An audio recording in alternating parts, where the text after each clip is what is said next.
Good evening. I'd like to formally welcome everyone, including members of the gallery and press, to this council meeting. My name is Councillor Sarah Hayden and I'm the Mayor at Golden Plains Shire Council.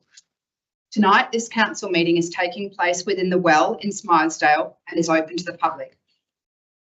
This meeting is being live streamed in accordance with council's governance rules, and I welcome any viewers joining us online.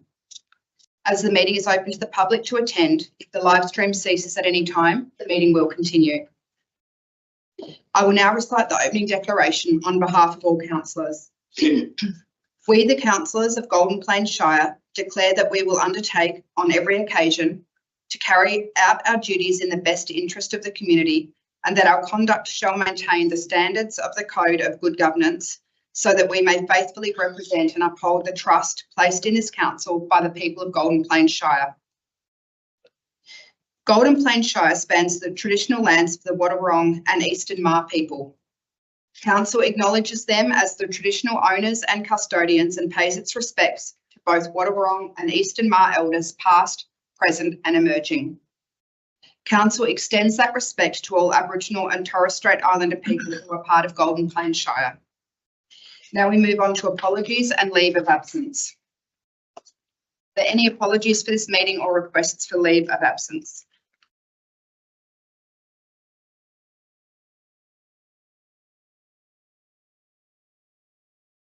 Councillors, we have a resolution before us to confirm the minutes of the ordinary meeting of council held on the 20th of February 2025 as circulated.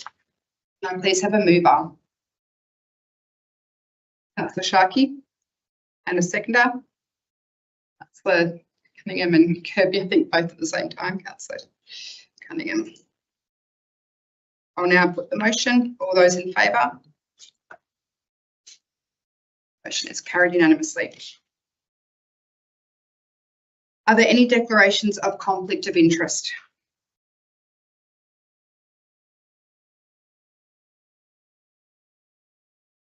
Move on to public question time. CEO, are there any public questions presented to council tonight? Yes, we have one question there.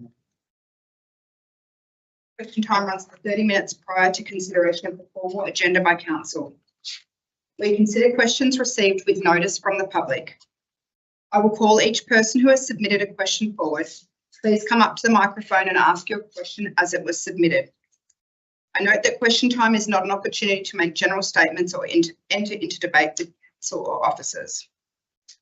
Can I please ask if Elizabeth Gillespie is here or online?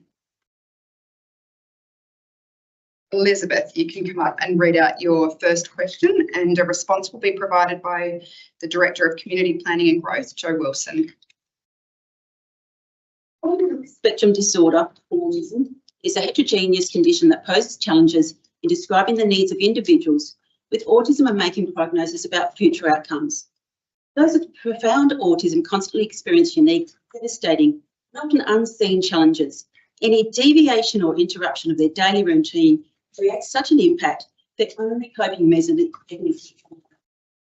Put it simply, those with profound autism are those who require lifetime 24/7 care. When exclusion from society has become the norm, more and more services exclude people with profound autism because of their intense support needs, and caregivers are left with no one to turn to. Those with profound autism 24/7 caregivers, exclusion in life has diminished so dramatically over the years, society has rendered them invisible. The CDC, the Centers for Disease Control and Prevention in America, released a study in April 2023 reporting 26.7% of people with autism spectrum disorder in America have profound autism. This is the first time a statistical report using CDC-collected data to reflect a growing awareness that profound autism is different from the broader autism spectrum disorder.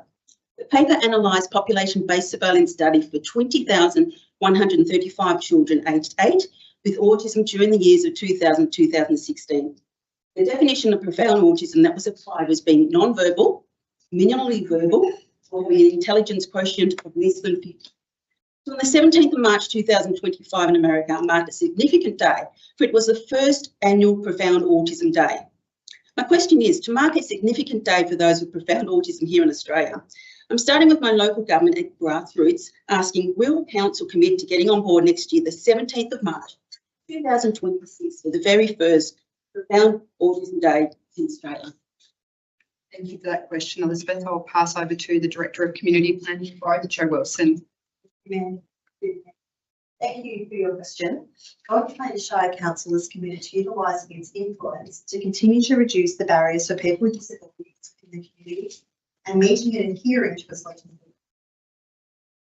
Council focuses its action on a combination of mandatory legislative requirements of the Victorian Disability Act, the International Human Rights Framework of Disability, and the Disability Discrimination Act 1992. Each year, Council identifies several observance days which seek to celebrate and acknowledge the diverse population we represent as a local government. In line with this, we observe and celebrate International Day of People with Disabilities, which aims to raise awareness and promote action around the rights of people with disabilities, including neurodiversity, to ensure their full inclusion in society. It is not possible to acknowledge all disabilities separately. However, we do hope that all community members, including those with autistic spectrum disorder, including profound autism, feel included through Council's annual International Day of People with Disabilities acknowledgement and so much. Thank you, Elizabeth, and thank you, Director Wilson. We'll now move on to item 7, business reports. 7.1, the Audit and Risk Committee biannual report. Agenda is page 8. Go councillors to page 8 of the agenda report. The recommendation is that Council note the Audit and Risk Committee biannual report for August and October 2024 as adopted by the committee as its 11th of February 2025 meeting. Are there any questions? Do I have a mover on this recommendation? Councillor Sharkey. Do I have a seconder? Councillor Cunningham. Maybe you wish to speak to the motion. Yeah, thanks very much, Madam Mayor. This one's a pretty standard one for us. This is just the collection and the findings and the recommendations that are provided to us, to the CEO, and then that's brought to our ordinary meeting. So that's just highlighting all the actions and conversations that occurred at the August and October annual report of the Audit and Risk. That covers the financial performance reporting, internal control environment. All these things are reviewed and questioned and noted by the Audit and Risk Committee. And obviously risk management is a large part of that, but that attachment is in there as well and sort of outlines all those things, but very simple and straightforward. Thank you very much, Madam Mayor. Do you wish to speak? Nothing else, thank you, Madam. Are there any councillors who wish to speak against the motion? I'll speak on the motion, please. Just to note that the provides a lot of analysis and advice. The Critical Eye is an independent committee, 3 out of 5 at council. So the residents can be assured there's transparency and oversight. Special note is there was no fraud or corruption, and in anticipation of the next item that was also found in the most recent moments. So a major feature is the work that's been done in the core systems transformation project, which is really significant to the internal workings of the council. And apart from that, I'd like to thank the members of the committee for their oversight and their insight too, because often they provide constructive advice about how our council can function better. And so I'm happy to accept the reports. Thank you. Were there any councillors who wish to speak against the motion? Now put the motion. All those in favour? It's carried unanimously. We now move to item 7.2, the Audit and Risk Committee meeting minutes from 11 February 2025. Have to move that one as well, Madam Mayor, as it is. That's council notes, the minutes of the last meeting. No questions on that? Do I have a mover of the recommendation? Yeah, so sorry, Yeah. Same line with the last one. I have a seconder. So Gamble. Would you wish to speak to the motion? Yeah, thanks. Again, a procedural item here, very simple and straightforward. As Councillor Gamble highlighted there earlier, it is important, and I think it is one of the functions of council that we as councillors sort of struggle to understand, and definitely the public that aren't in this corporate world of audit and risk committees. Those three independents serve this council extremely well. They are the three best independent members I've seen on the group. They're questioning, and the advice given is second to none. So they are. There's a huge amount of confidence when we councillors pass items with them behind the scenes. The chair is at some stage going to come in and have a conversation with particularly newer councillors to explain their roles, but doing a fantastic job, and this is merely just minutes of that meeting. Second, did you wish to speak to the motion? Just briefly to also mention that they deal with really important things for council, such as the risk management, grants issue, safety and wellbeing issues, and governance, of course, legal issues. Well, thanks. Thank you. Are there any councillors who wish to speak against the motion? We'll now put the motion. All those in favour?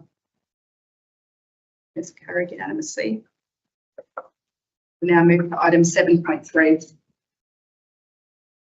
The instrument of delegation, Council to Chief Executive Officer. I refer councillors to page 13 of the agenda for this report. The recommendation.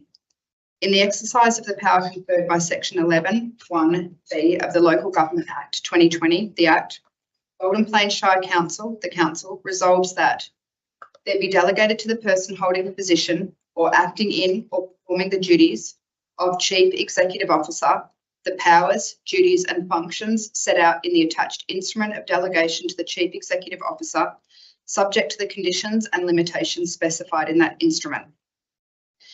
The instrument comes into force immediately upon this resolution being made and is to be signed by the Council's Chief Executive Officer and the Mayor. On the coming into force of the instrument, all previous delegations to the Chief Executive Officer are revoked. The duties and functions set out in the instrument must be performed, and the powers set out in the instruments must be executed in accordance with any guidelines or policies of Council that it may from time to time adopt. Are there any questions? Do I have a mover of the recommendation?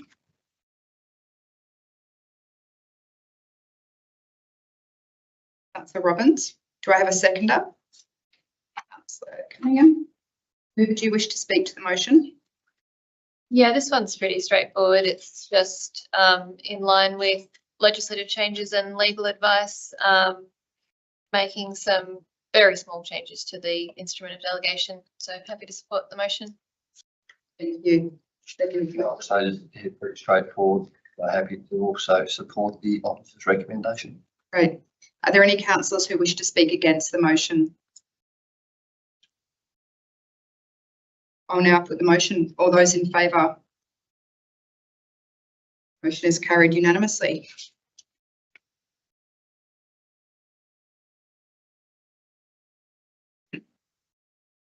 (7.4) Instrument of Delegation, Council to Council Staff. I refer councillors to page 16 of the agenda for this report. The recommendation. In the exercise of the powers conferred by the legislation referred to in the attached instrument of delegation, Golden Plains Shire Council resolves that each duty and or function and or power in the instrument be delegated to the member of council staff holding, acting in or performing the duties of the position referred to in the instrument as shown in attachment 1, subject to the conditions and limitations specified. The instrument comes into force immediately upon the Chief Executive Officer's signature is affixed to the instrument. The instrument comes into force immediately upon execution and remains in force until Council determines to vary or revoke it, and must be exercised in accordance with any guidelines or policies which Council from time to time adopts. And on the coming into force of the instrument, all previous delegations to members of Council staff other than the Chief Executive Officer are revoked. Are there any questions? Do I have a mover of this recommendation? Councillor Robbins. Do I have a seconder? Councillor Gamble. Move if you wish to speak to the motion. Yeah, so very similar to the previous one. There's not much changing here. There's just a few sort of redundant bits that have been removed. So happy to support the recommendation. Thank you. Seconder, do you wish to speak to the motion? Just to note further that these three items, instruments of delegation, that to ensure compliance, and they're recommended by our lawyers Maddocks, which service in a similar way over 90% of Victorian local government councils sector. This one runs to 103 pages compared to the other ones. So there are, this one has modifications in it, such as references new provisions because of changes in the Food Act. And so these changes in the relevant acts in the state parliament have to be reflected in what the council does as well. So yeah, I thank the officers and the governance team for implementing the updates to these three instrument of delegation items. Thank you. Are there any councillors who wish to speak against the motion? We now put the motion. All those in favour? Motion is carried unanimously. 7.5 Instrument of Delegation Environment Protection Act 2017. I refer councillors to page 19 of the agenda for this report. Recommendation. By this instrument of subdelegation in exercise of the power conferred by section 437(2) of the Environment Protection Act 2017 and the instrument of delegation of the Environment Protection Authority under the Act dated 4th of June 2021 instrument, Golden Plain Shire Council resolves that 1. Each duty and or function and or power in the instrument be delegated to the member of council staff holding, acting in or performing the duties of the position referred to in the instrument as shown in attachment 1. 2. The instrument comes into force immediately upon the Chief Executive Officer's signature is affixed to the instrument. 3.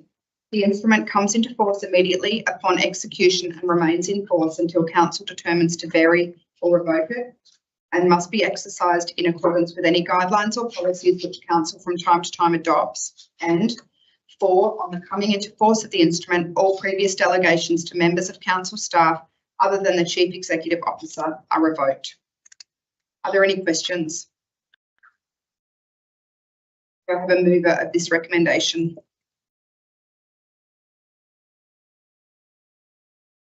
Councillor Robbins. Do I have a seconder? Councillor Gamble. Who would you wish to speak to the motion? Yeah, again, very similar to the previous two items. And again, this is under the advice of the lawyers and very, very minimal changes. So happy to support the recommendation. Thank you. Councillor Gamble, do you wish to speak to the motion? Nothing further. Thank you. Are there any councillors who wish to speak against the motion? I'll now put the motion. All those in favour? Motion is carried unanimously. 7.6 Don Wallace Recreation Reserve, Teesdale Change Room Upgrade. I refer councillors to page 22 of the agenda for this report. The recommendation is that council accept the Victorian State Government funding of $1.5 million by entering into a funding agreement to deliver female-friendly change rooms at Don Wallace Recreational Reserve. 2. Commit $250,000 in the 2025-26 council budget to cover the anticipated financial shortfall and deliver the project. Are there any questions? Kirby. Oh, thank you. Excuse me. Yes, I was just wondering if in the future, is there room to expand and scope what's the additional the club rooms that are there now, and so will there be any further improvements that could be made? Yourself, Madam Mayor. Thank you for the question, Councillor Kirby. There certainly is, and the master plan that was adopted in 2022 outlined a number of improvements that could occur, including improvements to the existing pavilion that is there. We note the footprint for building is limited within that particular site, but certainly there's a whole heap of other recommendations, including separate to the project that we're referring to. Thank you. Are there any other questions? Do I have a mover of the recommendation? I'm wanting to put forward an alternative which I've circulated to all for a meeting. I can move that. Go ahead. Would you like to read that recommendation out? Yeah, I'll take it as read with points 1 and 2. So this alternative recommendation just includes that that we approve the allocated commitment from council be funded from the open space reserve. We have Councillor Gamble. Before we debate the item, can I ask, since this has just come up now as a alternate recommendation, I'd like to ask the relevant director about the implications of this designated funding from the open space reserve. I'm happy to answer this for you. Go ahead. Thank you. Excuse me. At the risk of going over old ground, perhaps for the benefit of the newer councillors, the open space reserve is what we collect from developers when they subdivide land, and applies to subdivisions of 3 lots or more, usually on a percentage basis of value. The open space reserve under the Subdivisions Act is set aside to cater for the increase in demand due to growth in population as a result of the developments, and therefore is to be applied to augmenting, improving existing or new open space infrastructure. So it's quite appropriate, in my view, to look at the open space reserve to fund this kind of project. The balance of that open space reserve we've found out as of 30th June was about 2.9 million at the moment, and obviously at the end of this financial year that will change somewhat. But it still has this, so from a budgeting point of view for 25-26, it's a case of money in, money out, because you've already collected the money, so it doesn't have an impact on your bottom line from a budget perspective, but it does have an impact on your cash position. It's still $250,000 that is council cash. That answers your question. Can I ask a further question, please, Mayor? Go ahead. So by taking this funding from the open space reserve, it's deemed to be entirely appropriate and doesn't have implications for other budgeted items. No, not at this stage, because the reserve is unallocated. So the reserve is exactly for that purpose. When future needs arise and demand arises, it can be used. And my understanding is it needs a council resolution to access that money. So it's not open to council officers to just take the money out of that reserve. But at the moment, it's an unallocated reserve. Thank you. Do I have a seconder, the alternate recommendation? Thank you, Councillor Robbins. Mover, do you wish to speak to the motion? Yeah, thanks. Thanks very much. Look, these decisions, when it's a yes or no question, are very simple answers. Yes, there's no need for anyone here tonight to say how valuable this is for the community and how it's needed and how it's wanted. Like, it's a no-brainer for us. The state government have allocated $1.5 million to this project, so it is fair and it is warranted. My inclusion of this point probably sort of highlights some of the questions that Councillor Gamble asked there, which were good questions, and questions now that I feel that residents can be answered with, in terms of these projects, in my personal opinion, shouldn't be just easy decisions made, yes, but they shouldn't be taken as simply done. at the end of the day, we are taking $250,000 away from somewhere. Prior to having this in there, I'm not able to tell residents where the money's coming from. Now I'm able to say, this is the bucket of money that is now $250,000 less. And also there's a lot of developers and a lot of people out there that contribute towards the open space, and constantly ask councillors and staff, what happens to that money? Now because of that inclusion there, we're able to say to the community, hey, look, we've had to take 250,000 out of the way. There's not one person in this room that wants to give it. And let's not forget that the state government are fantastic. They're giving us $1.5 million, but it's no different to sending your kids down to the shop with $1.50 when something costs $1.75. You have to find the additional money from somewhere. And at some point in time, we're going to have to say no to a community. The money's not going to be there. We can only scrape so much out of the barrel.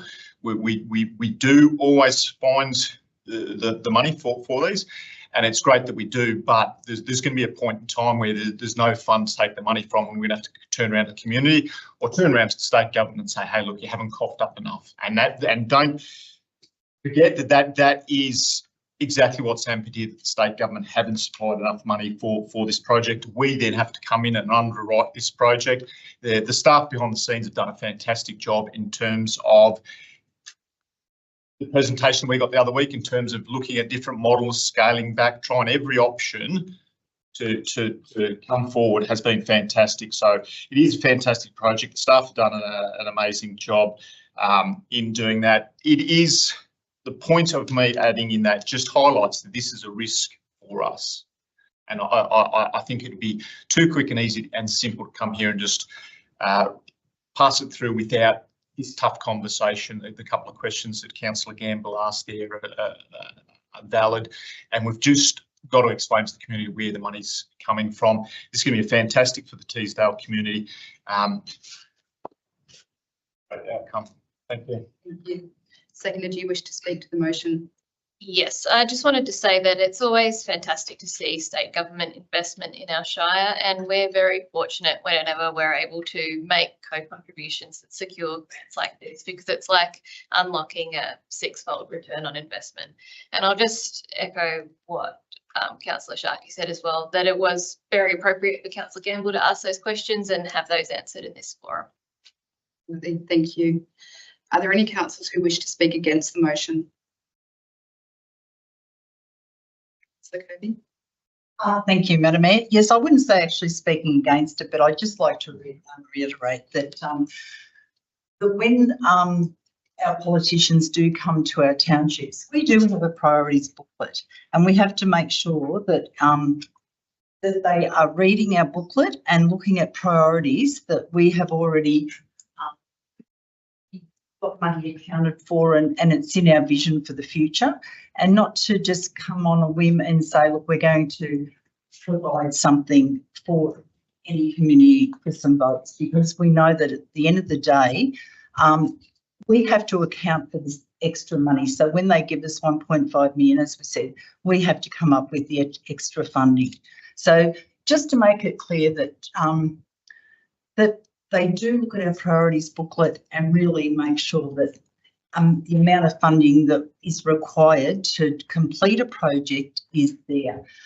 We know that we have budget restraints, and we know that we are growing shire, and we also have to look to the future and make sure that we have money put aside for our bigger communities.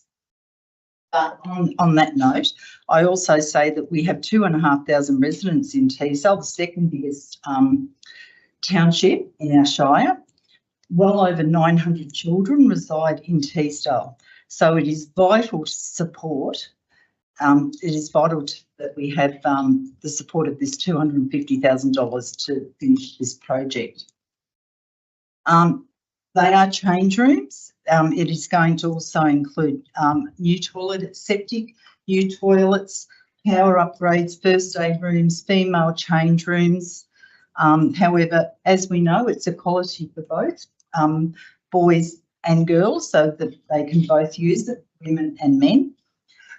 There's also going to be a cleaners room, and it's going to have a DDA compliant public toilet and car park. So we know that overall, it is going to be a big picture, even though we are knocking down the toilet block that is there, but it's very outdated. So, and once again, it's just pivotal for the parents of Teesdale to be able to have a building that is usable. It's going to those 900 children that do reside in Teesdale are going to have facilities that are close by them, because we know that parents are time poor.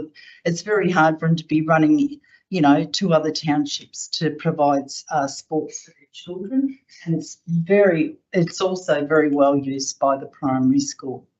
So thank you. Thank you. Councillor Gamble, did you have something you wanted to say? Yes, please. Yes, I'd like to support the recommendation and the alternate recommendation, given the assurances I just had. Just like to give a bigger picture of the, this is part of a master plan for developing this whole recreation reserve, and it's had moments of glory in the past. People might not realise, like the hockey, Teesdale had its own hockey club which won the Geelong District League at one stage in the upper part of the pavilion. So we've seen already that the works in the Oval have been completed, and that the actual pavilion itself is not really good.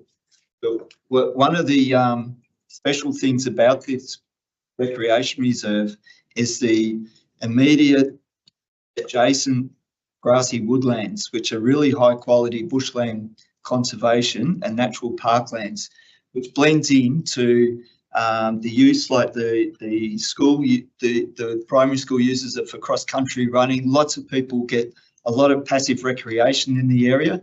So you've got the tennis club there as well. And it really is a hub for sports in Teesdale.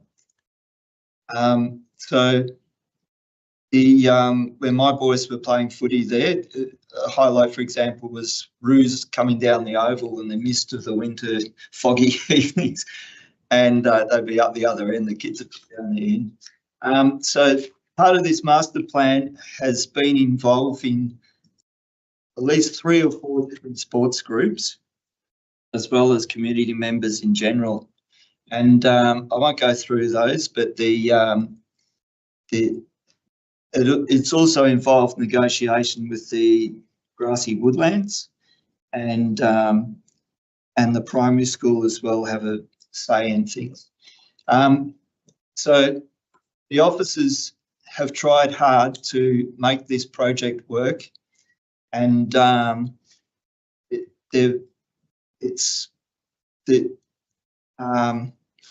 can't remember exactly how many hours it was, but it was a significant amount of hours that was put into trying to achieve alternative funding sources for this project. And unfortunately, despite the best efforts of the relevant officers, it didn't work. But they have scaled down the project, unfortunately. But it's really important to make it happen. So support the project from that point. And if it didn't go ahead, there will be a tremendous amount of disappointed groups in Teesdale in particular. Can I have an extension, please? Go ahead. I'd just like to, at this point, also thank the Sport and Recreation Victoria for the recent funding that has gone ahead as part of their master plan. However, it has been disappointing the amount of trees that were cut down as part of that. I've ascertained that the actual boundaries and of the reserve and the bush are... Point of order, Madam Mayor. We're here to discuss the financing of this change room. We're not here to hear the history of the Teesdale Recreation Reserve. This is the issue at hand. I understand what Councillor Gamble's trying to say, but this is the issue that's before the chair. Can I just finish in that case then? Just sum up by thanking the officers for the 200 hours or so of work they put into it, and I'm very happy to endorse this extra funding to make the project happen for the community of Teesdale. Councillor Campbell. Thank you for the motion. Cunningham. Yeah, I also support Councillor Shark's alternative motion. Having lived in Teesdale for 35 years, it is, as Councillor Kirby said, it's the second biggest population in our shire, in our township. So I think this is, it's something that's really needed in the area. It's the growing population, young children. And I can see what's happened over Wadi Alec with they didn't have a senior football club, but they've been successful over the past few years getting some juniors coming through, which is what Teesdale's doing.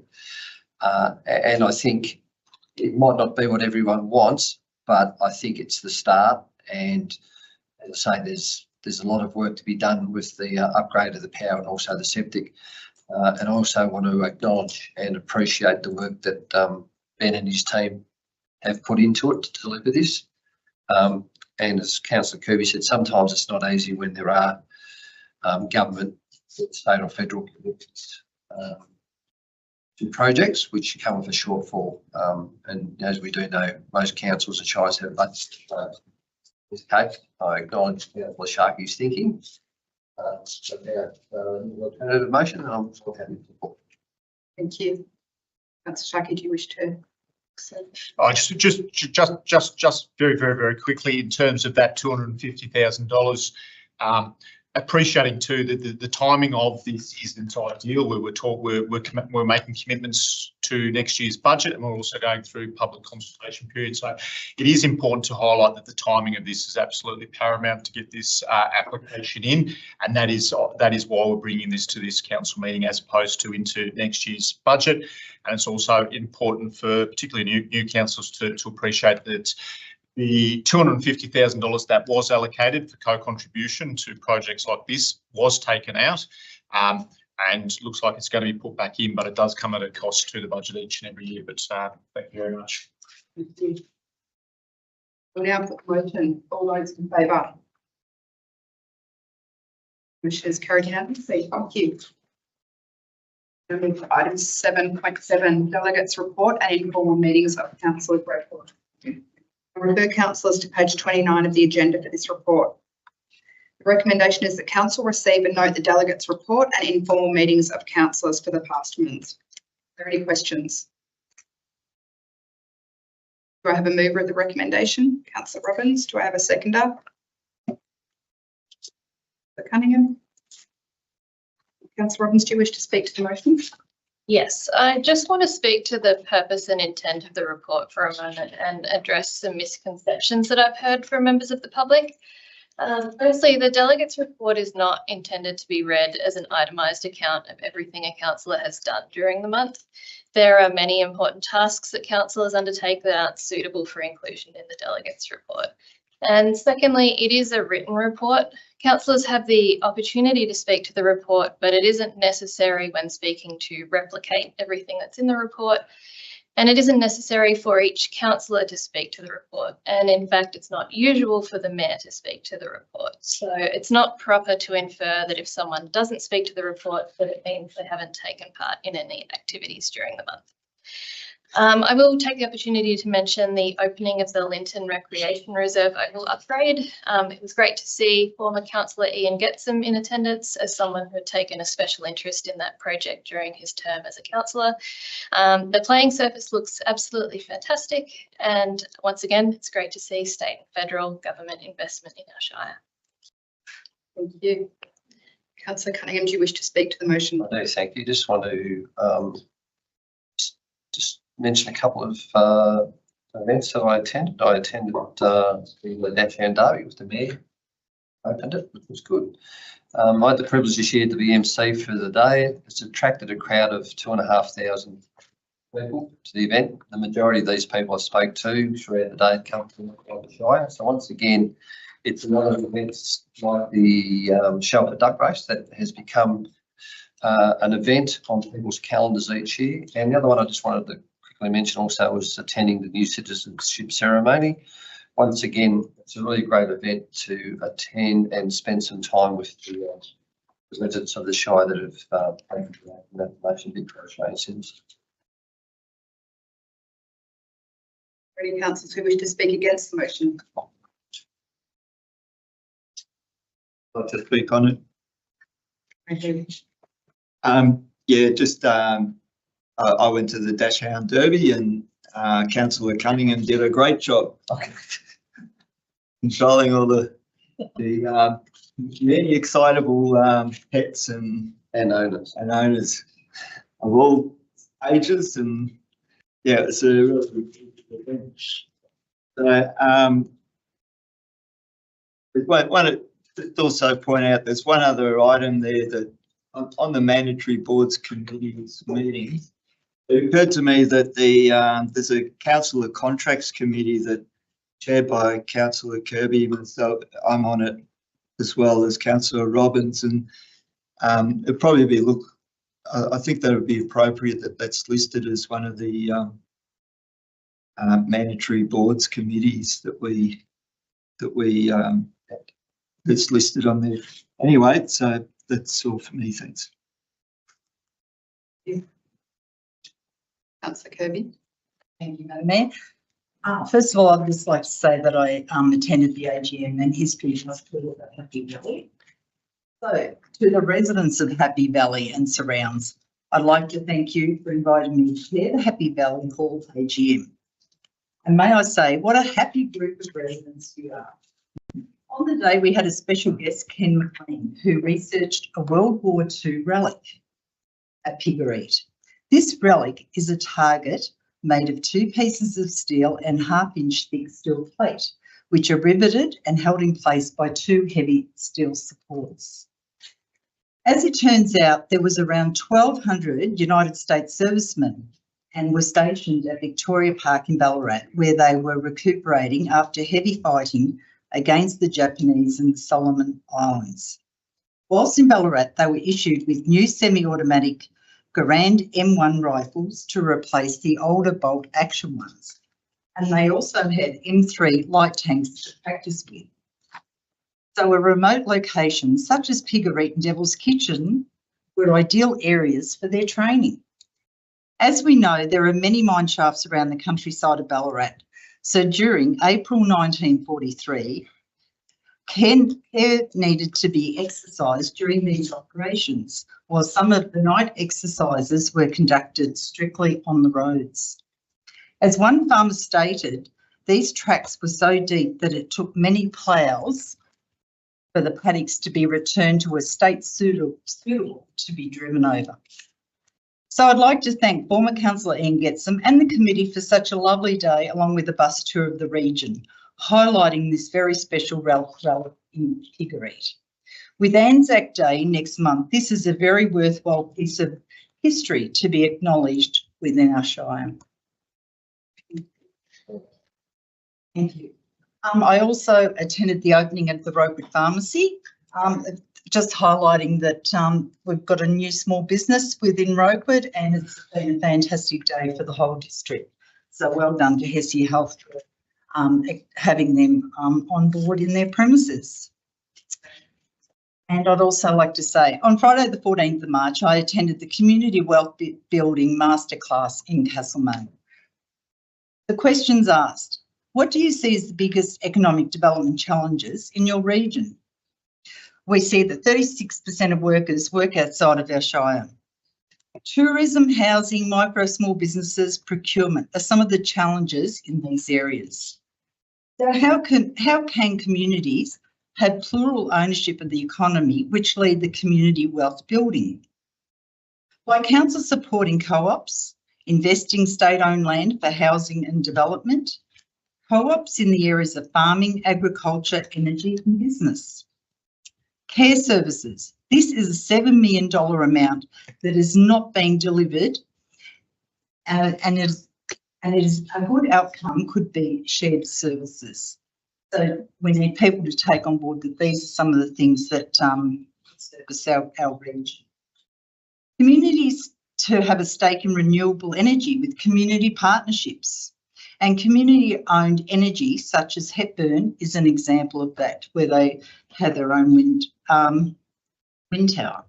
So when we look at the big picture of co-ops, we see banks and credit unions, housing co-ops, RACV, Interflora, Aboriginal co-ops and ag businesses. This can all be value-adding to our communities, and council does have a part to play in economic development within our shire. I would also like to thank Ben from the Economic Development team, who also attended on the day. And I found that we actually learnt from each other. So from some of his perspective of what's going on in council and some of my dealings within the communities, I think it was a very good open dialogue that we had around the table with the other members who were participants at the masterclass event. So thank you, Madam Mayor. Councillor Sharkey, do you want to say something? Yeah, thank you. Firstly, I'd like to echo Councillor Robbins' comments and strongly support her comments earlier with regards to delegates' reports. Councillors, I had the great pleasure of representing Golden Plains Shire at the recent MAV Victorian Councillors Weekend. This is an annual conference that I highly recommend to all councillors during their time on council. It's one of the few opportunities where we can engage with councillors from across Victoria. Most councils were represented with a few councillors from each council, sharing insights, discussing innovative ideas, challenges and best practices in local government. MAV CEO Kelly Griesbach opened the weekend and reminded us that local government is represented by over 600 councillors, 45,000 staff, $140 billion is spent to provide over 100 services in Victoria. The overarching sentiment of the conference was leadership, the vital role that mayors, deputy mayors and councillors play in guiding our communities alongside our CEOs and senior management teams. One of the key takeaways from the weekend was the importance of collaboration between councillors, council staff and our communities. Councils that work together strategically achieve far better outcomes than those bogged down in day-to-day concerns. As representatives, it is our responsibility to ensure that the insights gained from conferences translate to stronger policies, improved procedures and better governance for the communities we serve.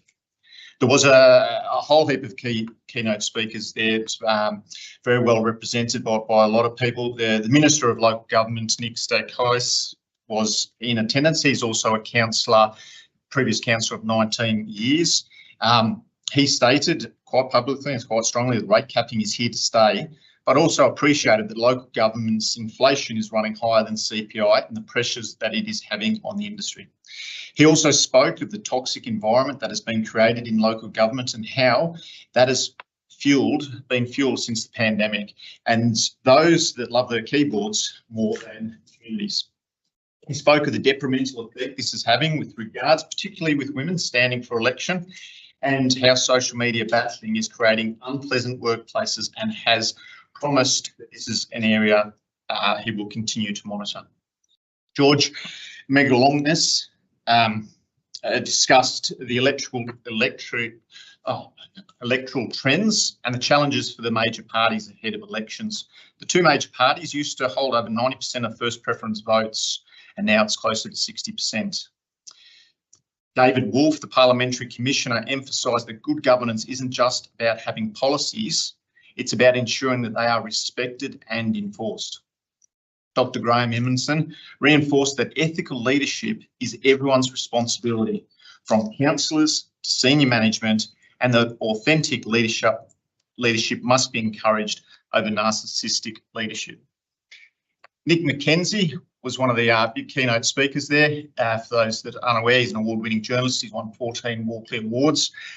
He spoke about the importance of speaking up and the role of investigative journalism in uncovering the truth, and how local government is at the forefront of communities and the most connected.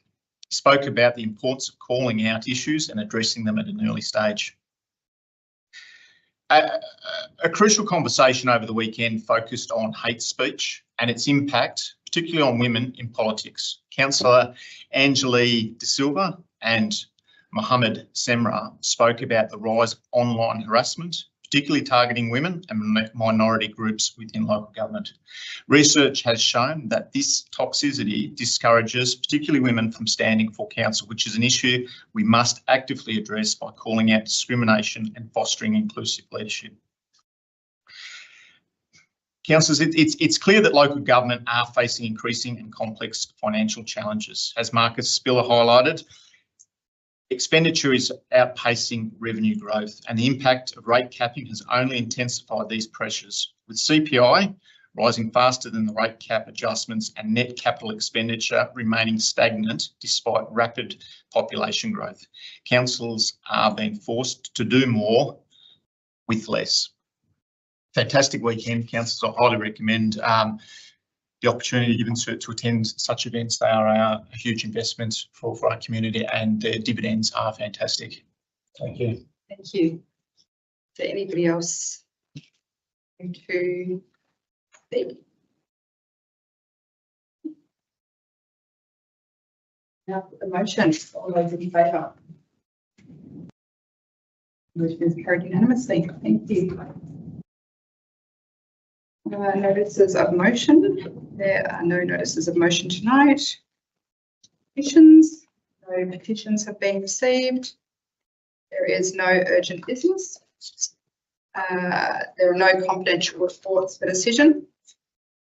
And there being no further items of business, I declare the meeting closed at 6:51 p.m. Thank you.